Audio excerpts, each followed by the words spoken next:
বিসমিল্লাহির রহমানির রহিম। আসসালামু আলাইকুম সুপ্রিয় ছাত্রছাত্রী। করোনা মহামারীতে আমি আশা করি তোমরা সকলেই বাসায় নিরাপদে আছো। আমি মোহাম্মদ আব্দুল মজিদ, প্রভাষক রসায়নবিদ্যা, রেসিডেন্সিয়াল কলেজ। আজকে তোমাদের আলোচনা সেটি নিউক্লিওফিলিক অ্যাডিশন রিঅ্যাকশন, রসায়ন দ্বিতীয় পত্রের দ্বিতীয় অধ্যায় অর্গানিক কেমিস্ট্রি। এর আগেও আমরা নিয়েছি ইলেকট্রোফিলিক অ্যাডিশন রিঅ্যাকশন। আজকে যে আলোচনা হচ্ছে নিউক্লিওফিলিক অ্যাডিশন রিঅ্যাকশন। নিউক্লিওফিলিক বিকারক কারা আমরা পূর্বের ক্লাসে দেখিয়েছি, বলেছি, তারপর একটু বলি।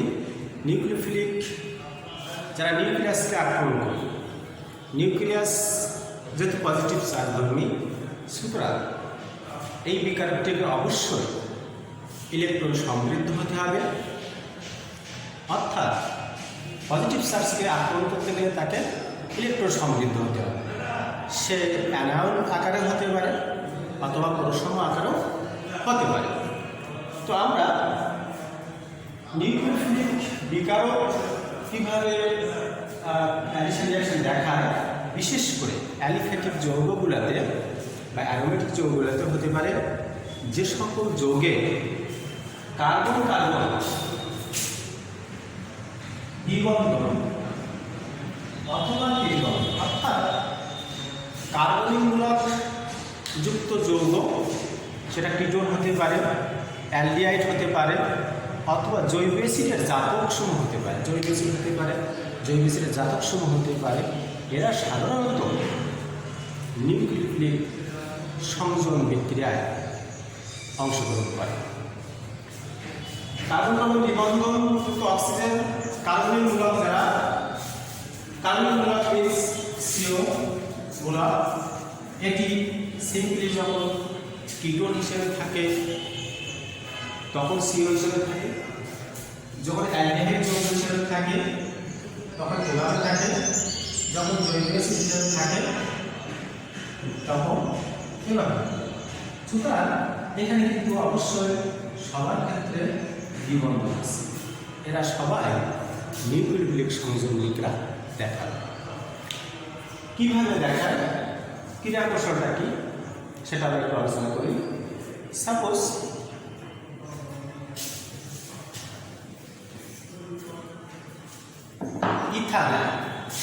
ইথানল CH3 C ইথানল, যেহেতু এখানে কার্বন অক্সিজেন দ্বিবন্ধন আছে, সেহেতু এটি যদি সংযোগ বিক্রিয়া দেখাতে হয় অবশ্যই নিউক্লিওফিলিক সংযোগ বিক্রিয়া দেখাবে। তো নিউক্লিওফিলিক সংযোগ বিক্রিয়া দেখাতে হলে ওই নিউক্লিয়াসটাকে কী হতে হবে, পজিটিভ চার্জের হতে হবে। আবার যে বিকারক আসবে, যুক্ত হবে, তাকে অবশ্যই নেগেটিভ চার্জের হতে হবে। এখানে যে জিনিসটা হয়, যেটি হয় সেটি হচ্ছে, সাপোজ আমরা ইথানলের সাথে XY বিকারক যুক্ত করতে চাই। তো XY বিকারক যদি যুক্ত করতে চাই, তো X এখানে আমরা যদি পজিটিভ ধরি, এটা যদি নেগেটিভ অংশ হিসেবে ধরি, আমাদের এখানে যে জিনিসটা হয় যে এই অক্সিজেন এবং কার্বনের তড়িৎ ঋণাত্মকতা পার্থক্য থাকার কারণে, তড়িৎ ঋণাত্মকতার পার্থক্য থাকার কারণে কার্বন পরমাণুটি কী হয়, এখানে যে পাইবন্ধন থাকে, এই পাইবন্ধনে যে ইলেকট্রন জোড় থাকে, এই ইলেকট্রন জোড় অক্সিজেন তড়িৎ ঋণাত্মকতা বেশি হওয়ার কারণে আমরা জানি যে অক্সিজেন তড়িৎ ঋণাত্মকতা 3.5, কার্বনের 2.5। তো অক্সিজেন তড়িৎ ঋণাত্মকতা বেশি হওয়ার কারণে এই যে পাইবনের ইলেকট্রন জোড় অক্সিজেন পরমাণু কী করে নিজের দিকে টেনে নেয়। ফলে কী হয়, ফলশ্রুতিতে যে জিনিসটা হয় যে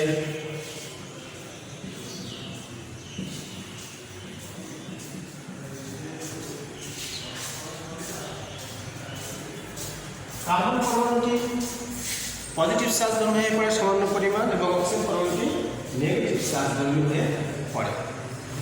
তখন পরে যখন পাইবন্ধনের ইলেকট্রন জোড় অক্সিজেন পরমাণুটি নিজের দিকে টেনে নেবে, তখন সে নেগেটিভ চার্জধর্মী হয়ে পড়ে, এবং কার্বন পরমাণু ধনাত্মক চার্জ পজিটিভ চার্জধর্মী হয়ে পড়ে।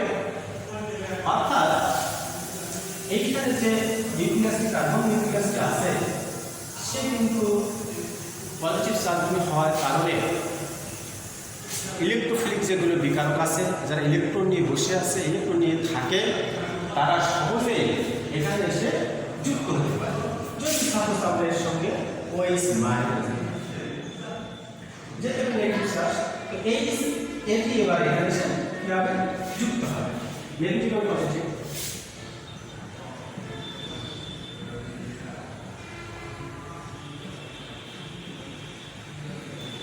দেখো যখন ওএইচ আয়নটি ফাইনালে যুক্ত হলো তখন অক্সিজেন অণুটি ফুল নেগেটিভ চার্জে আয়ন দিয়েছিল সমান পরিমাণ নেগেটিভ চার্জ প্রাপ্ত হয়েছে এবং ফুল নেগেটিভ চার্জে পরিণত হয়েছে, রূপান্তরিত হয়ে গেল। আর আমার যে বিকারকটি ছিল এই বিকারকটি নিউক্লিওফিলিক বিকারক, তার কারণ হচ্ছে নেগেটিভ চার্জ হলে ইলেকট্রন সমৃদ্ধ বিকারক।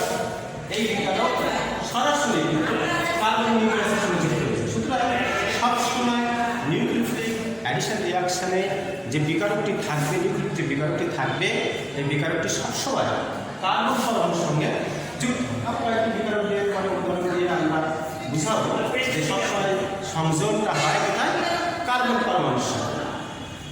তাহলে আমরা এখানে বুঝলাম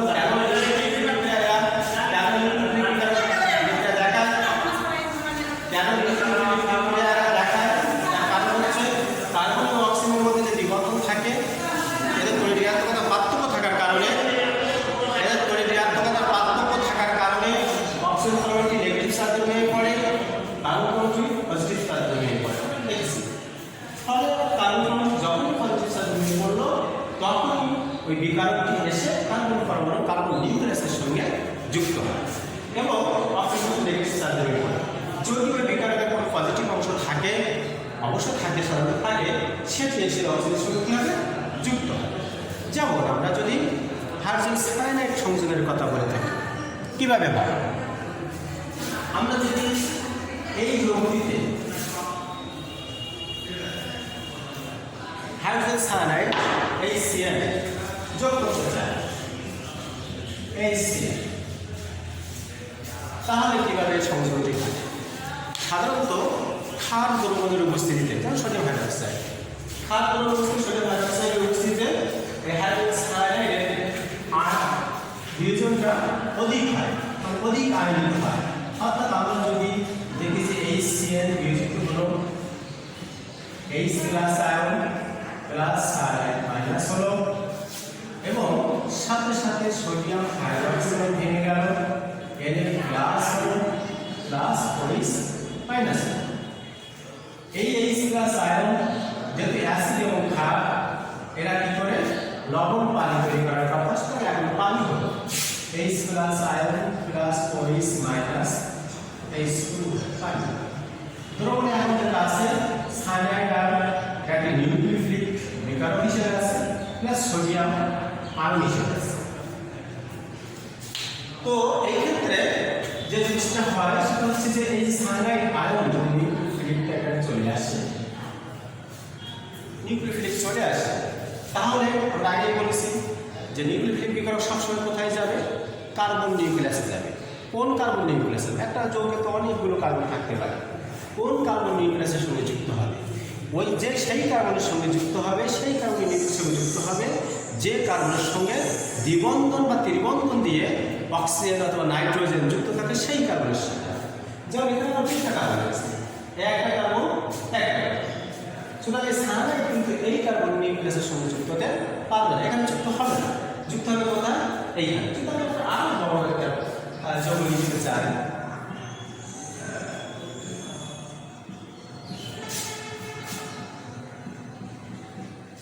নিউটন, তাহলে এখানে মোট চারটি কার্বন।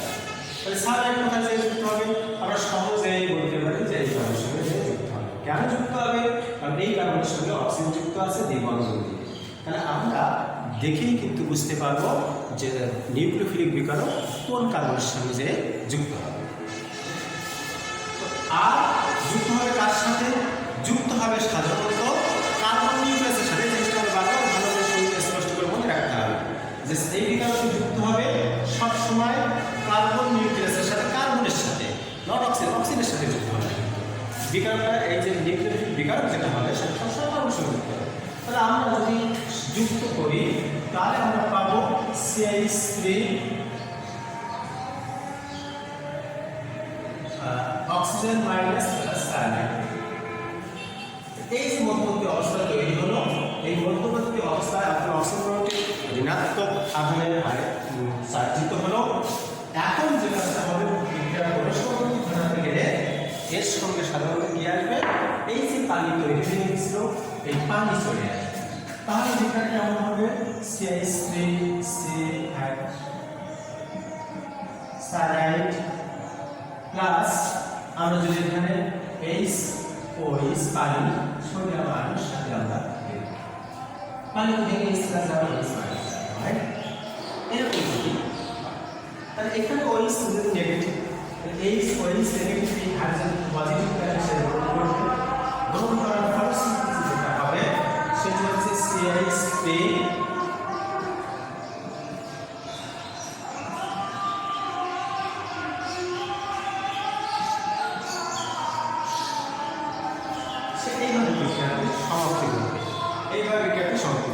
তাহলে আমরা দেখলাম যে যে কোনো অ্যালডিহাইড কিটোন বা আমরা জৈব অ্যাসিডের জাতক সঙ্গের ক্ষেত্রে যদি আমরা কোনো কিছু সংযোগ করতে চাই আমাদের প্রথম খেয়াল করতে হবে এটি একটি নিউক্লিওফাইল কিনা। এটি নিউক্লিওফাইল যদি হয় তাহলে কার্বন নিউক্লিয়াসের সঙ্গে যুক্ত হবে। কোন কার্বন নিউক্লিয়াসের সঙ্গে যুক্ত হবে, যে কার্বনের সাথে অক্সিজেন বা নাইট্রোজেন এগুলো ত্রিবন্ধন দিয়ে যুক্ত আছে। ত্রিবন্ধন দিয়ে যে যুক্ত যে কার্বন সেই কার্বনের সাথে সাধারণত নিউক্লিওফাইলটি কী হয়, যুক্ত হয়। পরবর্তীতে বাকি যে অংশটি থাকে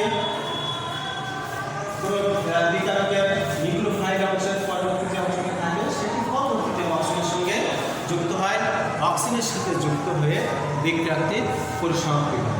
আমরা দেখলাম কীভাবে সংযোগ বিক্রিয়ায় অংশগ্রহণ। এরপরে যদি আমরা দেখি যে গ্রিনার বিকারকের কথা, গ্রিনার বিকারক কীভাবে যুক্ত হয়।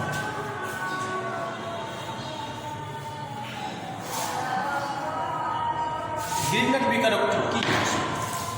গ্রিনার বিকারক হচ্ছে অ্যালকাইল ম্যাগনেসিয়াম হ্যালাইড অথবা অ্যারাইল ম্যাগনেসিয়াম হ্যালাইড। এই দুইটি যৌগ যেটা হয়তো হতে পারে অ্যালকাইল ম্যাগনেসিয়াম হ্যালাইড হতে পারে, অ্যারাইল ম্যাগনেসিয়াম হ্যালাইড হতে পারে। এটা হচ্ছে গ্রিনার বিকারক। কেমন?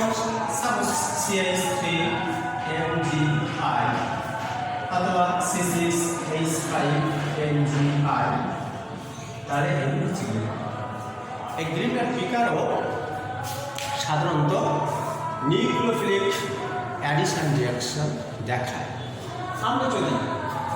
আমরা যদি একটি যৌগ দেখি যে ইথানল বা আমরা প্রোপানল না CH3 CH2 C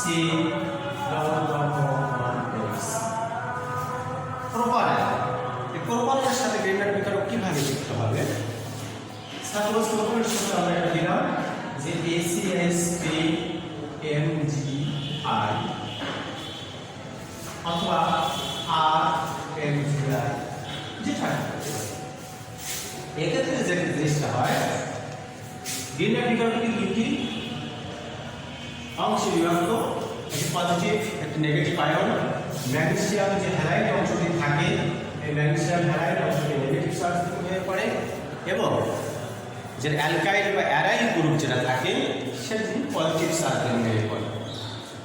এদিকে আবার কি হয়, এদিকে কার্বন অক্সিজেন তৈরিটা পরিবর্তনশীল হওয়ার পার্থক্য থাকার কারণে এই অক্সিজেন পরমাণুটি নেগেটিভ চার্জ হয়ে পড়ে, এই কার্বনটি পজিটিভ চার্জ হয়ে পড়ে। তো এই অক্সিজেন পজিটিভ চার্জ হওয়ার কারণে এই এই অংশটি এসে এই কার্বন নিউক্লিয়াসের সঙ্গে যুক্ত হয়। ফলশ্রুতিতে কি হয়, CH3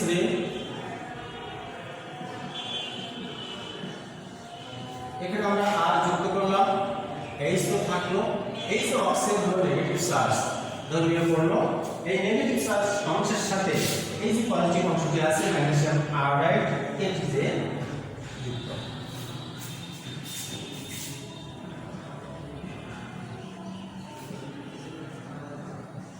ONGIH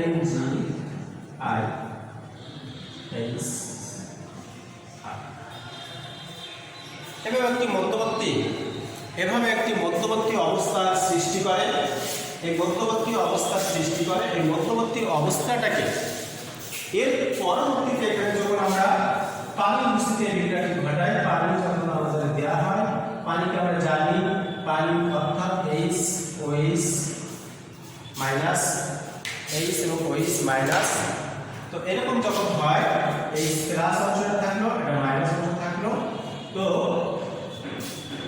এই H প্লাস এ তো নেগেটিভ আছে, এটা পজিটিভ অংশ আছে। এই হাইড্রোজেনটি আগের মতো ঠিক অক্সিজেনের সাথে যুক্ত হলো, তাহলে দেওয়া হচ্ছে CH3CH2 OH আর প্লাস NgOH। এভাবে বিক্রিয়াটি কি হয়? এভাবে বিক্রিয়াটি সমাপ্তি ঘটে। সাধারণত এভাবে বিক্রিয়াটি সমাপ্তি ঘটে। তাহলে দেখলাম যে ম্যাগনেসিয়াম বিভিন্ন বিকারক নিউক্লিওফিলিক সংযোগ বিক্রিয়ার ক্ষেত্রে বিভিন্ন বিকারকের যে অ্যালকাইন বা অ্যালাইন অংশটি থাকে এটি সাধারণত কার্বনিক অ্যাসিডের সঙ্গে এসে কিভাবে যুক্ত হয়, আর বাকি অংশটি অক্সিজেনের সাথে যুক্ত হয়। পরবর্তীতে পানির উপস্থিতিতে ওটা অ্যালকোহলিক ওএইচ গুলোতে রূপান্তরিত হয়ে যায়, এখন বিক্রিয়াটি সমাপ্তি হয়। আমরা যদি এরপরে এখান থেকে আমরা আরেকটা ব্যাখ্যা করতে পারি, সেটা হচ্ছে সক্রিয়তা। অ্যালডিহাইড এবং কিটোনের সক্রিয়তা আমরা এখানে ব্যাখ্যা করতে পারি। অ্যালডিহাইডগুলো সক্রিয়তা ব্যাখ্যা করতে পারি। সাপোজ ফর্মালডিহাইড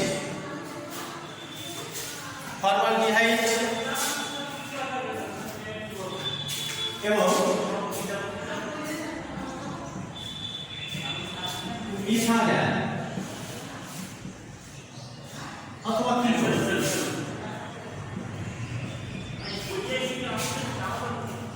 এই যৌগগুলোর মধ্যে কার সক্রিয়তা বেশি? কে বেশি সক্রিয়? এই যে অ্যালডিহাইড এবং কিটোন এই যৌগগুলোর সক্রিয়তা নির্ভর করে, এই যৌগগুলোর সক্রিয়তা নির্ভর করে সাধারণত এই কার্বনের পজিটিভ চার্জের উপরে। এটা নেগেটিভ চার্জ, এটা পজিটিভ চার্জ, এটা নেগেটিভ চার্জ, এটা পজিটিভ চার্জ, এটা নেগেটিভ চার্জ, এই কার্বনটি পজিটিভ চার্জ। সক্রিয়তা নির্ভর করবে সবসময় এই যে কার্বনটি যে কার্বনের সঙ্গে অক্সিজেনটি দ্বিবন্ধনে যুক্ত আছে ওই কার্বন নিউক্লিয়াসের পজিটিভ চার্জের উপরে সক্রিয়তা নির্ভর করবে। কোনো কারণে যদি এই পজিটিভ চার্জের পরিমাণ কমে যায় তাহলে তার সক্রিয়তা কমে যায়। সক্রিয়তা মিনস কে কত দ্রুত বিক্রিয়া সংঘটিত করবে, বিক্রিয়া অংশগ্রহণ করবে, বিক্রিয়াটি পরিসমাপ্তি ঘটাবে, সে তত বেশি সক্রিয়। তাহলে আমরা দেখলাম যে সক্রিয়তা নির্ভর করে কার্বন পরমাণু নিউক্লিয়াসের ধনাত্মক চার্জের পরিমাণের উপর। কোনো কারণে যদি কার্বন নিউক্লিয়াসের ধনাত্মক চার্জের পরিমাণ কমে যায় তাহলে তার সক্রিয়তা কমে যাবে। আবার কোনো কারণে যদি কার্বন নিউক্লিয়াসের ধনাত্মক চার্জের পরিমাণ বেড়ে যায় তাহলে তার সক্রিয়তা বেড়ে যাবে। আমরা যদি এই দুইটা যৌগের তুলনা করি তাহলে এখানে একটি অ্যালকাইল মূলক আছে। এই অ্যালকাইল মূলক সাধারণত ধনাত্মক আবেগধর্মিতা দেখায়, অর্থাৎ ইলেকট্রন দান করে, কিন্তু এখানে ওই ধরনের কোনো মূলক নাই। সুতরাং এই অ্যালকাইল মূলকটি ইলেকট্রন দেওয়ার ফলে এই কার্বন পরমাণু নিউক্লিয়াসের ধনাত্মক চার্জের পরিমাণ এই কার্বন পরমাণু নিউক্লিয়াসের ধনাত্মক চার্জের পরিমাণের চেয়ে কমে যায়। কেন কমে যাচ্ছে? যেটুকু ঘাটতি ছিল এই অ্যালকাইল মূলক কিছুটা হলেও তার ঘাটতিটা পূরণ করেছে। অন্যদিকে এই যৌগে দুটা অ্যালকাইল মূলক যুক্ত থাকার কারণে এই যৌগের চেয়েও এই যৌগটিতে ওই কার্বন নিউক্লিয়াসের ধনাত্মক চার্জের পরিমাণ আর একটু বেশি কমে যাচ্ছে। কারণ আমরা আগে বলেছি সক্রিয়তা নির্ভর করে কার্বন নির্ভর করে ধনাত্মক চার্জের পরিমাণের উপর। যদি কোনো কারণে ধনাত্মক চার্জের পরিমাণ কমে যায় তাহলে তার সক্রিয়তা কমে যায়। ফলশ্রুতিতে দেখা যায় এর চেয়ে এই যৌগটির সক্রিয়তা কম, এর চেয়ে এই যৌগটির সক্রিয়তা কম। মূল কারণটা হচ্ছে এখানে একটা অ্যালকেন গ্রুপ আছে যেটা ইলেকট্রন দাতা হিসেবে থাকে, এখানে দুইটা অ্যালকেন গ্রুপ আছে যেটা ইলেকট্রন দাতা হিসেবে থাকে, এবং যারা ওই যে কার্বনটিতে অক্সিজেন যুক্ত আছে ওই কার্বনের ধনাত্মক চার্জ কমানোর সাথে ইলেকট্রন তার কি করছে, খানিক কিছুটা হলেও দিয়ে দিয়েছে। তাহলে আমরা দেখতে পারি যে আমরা বলতে পারি যে ধনাত্মক চার্জের পরিমাণ সক্রিয়তা হিসেবে দেখা যায় যে মিথানলের সক্রিয়তা ইথানলের চেয়ে বেশি, ইথানলের সক্রিয়তা অ্যাসিটোন বা প্রোপানলের চেয়েও বেশি। আবার যদি এমন হয় যে CH3 CH2 বা এইখানে আমি একটা ক্লোরিন যুক্ত যদি আমি যুক্ত না করতাম তাহলে কি হতো, তাহলে যেটি হতো ইলেকট্রন দিয়ে এই কার্বন নিউক্লিয়াস ধনাত্মক চার্জের পরিমাণকে হ্রাস করত, কমিয়ে দিত, তখন এই মিথানলের সক্রিয়তা কমে যেত। কিন্তু ক্লোরিন যুক্ত করার কারণে তখন আর এই ধরনের ঘটনাটি ঘটে না। তখন যেটি ঘটে, ক্লোরিন অধিক তড়িৎ হওয়ার কারণে ইলেকট্রন নিজের দিকে এভাবে টান দিতে থাকে। ফলশ্রুতি দেখা যায় এই কার্বনের পজিটিভ চার্জের পরিমাণ আরও বেড়ে যায়। কেন বেড়ে যায়? কারণ এখান থেকে ইলেকট্রন আগে পজিটিভ চার্জ তৈরি হয়েছিল, ক্লোরিন আরও টানার কারণে এত অক্সিজেন নিয়ে নিয়েছে কিছুটা, এর ফলে ধনাত্মক চার্জ কম হয়ে পড়ছে। ক্লোরিন আরও টানার কারণে এই কার্বন থেকে ইলেকট্রন ক্লোরিনের দিকে প্রবাহটা তৈরি হয়। প্রবাহটা তৈরি হওয়ার কারণে এই কার্বনের ধনাত্মক চার্জের পরিমাণ বেড়ে যায়। যদি ধনাত্মক চার্জের পরিমাণ বেড়ে যাওয়ার কারণে এই যে ইথানল এর চেয়েও বেশি শক্তি হবে, বা এই যে মিথানল এর চেয়েও কিন্তু এই কার্বনটি বেশি সক্রিয়, এই যৌগটি বেশি সক্রিয় হবে। মূল কারণটা কি? ধনাত্মক চার্জের পরিমাণ, কার্বন নিউক্লিয়াসের ধনাত্মক চার্জের পরিমাণ বেড়ে গেছে। তাহলে আমাদের একটা জিনিস মনে রাখতে হবে, সক্রিয়তা অ্যালডিহাইড এবং কিটোন জাতীয় যৌগের সক্রিয়তা, এই অ্যালডিহাইড এবং কিটোন জাতীয় যৌগের সক্রিয়তা প্রমাণ করার জন্য, প্রকাশ করার জন্য আমাদের একটা জিনিস মনে রাখতে হবে, কোনো কারণে যদি এই কার্বন নিউক্লিয়াসের ধনাত্মক চার্জের পরিমাণ বেড়ে যায় অথবা কমে যায়, বেড়ে গেলে সক্রিয়তা বাড়বে, কমে গেলে সক্রিয়তা কমবে। তো আমরা আজকে আমাদের এই ক্লাস এখানে আমরা শেষ করছি। আল্লাহ হাফেজ। আগামী ক্লাস দেখার আমন্ত্রণ জানিয়ে এবং সবাইকে ধন্যবাদ জানিয়ে আজ এখানে শেষ করলাম।